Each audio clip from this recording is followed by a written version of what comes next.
ने अब तक जो भी देखा महज एक झांकी है, पिक्चर तो अभी बाकी है। आप लोगों ने नाम तो सुना ही होगा, अनिल निषाद राज। अनिल निषाद राज जानलेवा काव।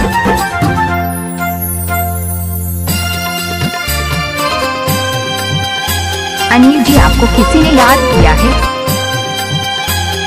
पिया जब आई है डोली में ले जाई है तो जाने घबराई है।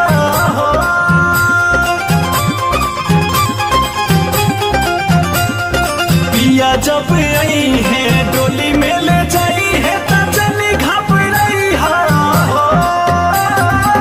क्रिया हमारे बाई आ जाऊ कबो जानी लोरावा बहई है। क्रिया हमारे बाई आ जाऊ कबो जानी लोरावा बहई है।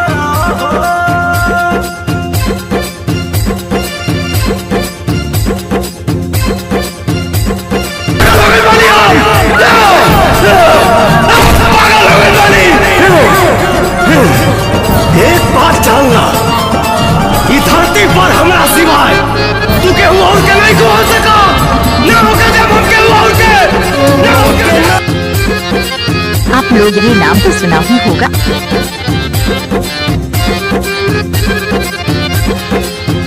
बात दिलवा के बतलाइला तोहरे पर जान लूटाइला।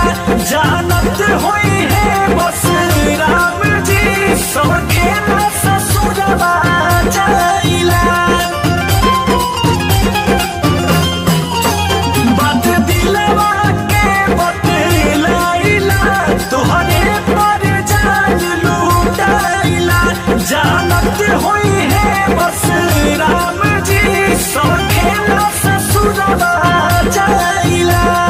तोहरा बिन बीते ठीक से ना दिन मोरा बात बतियाई हा।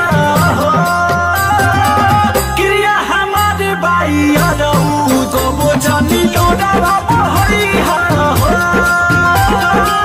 क्रिया हमारे बाई आ जाऊ कबो जानी लोरावा बहई हा।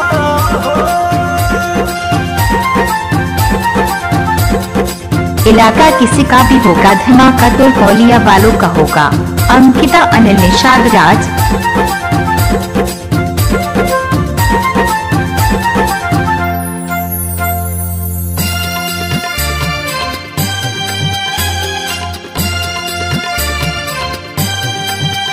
भला ही हो खब के हुआ और के जब कहबो तयाइब दौड़ के। पिया वो अब यह में समाई ना जाइब दिल तोहरे भी छोड़ के।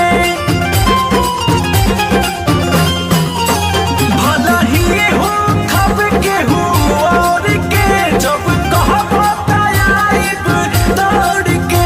पिया वो अब यह में समाई ना जाइब दिल तोहरे भी छोड़ के।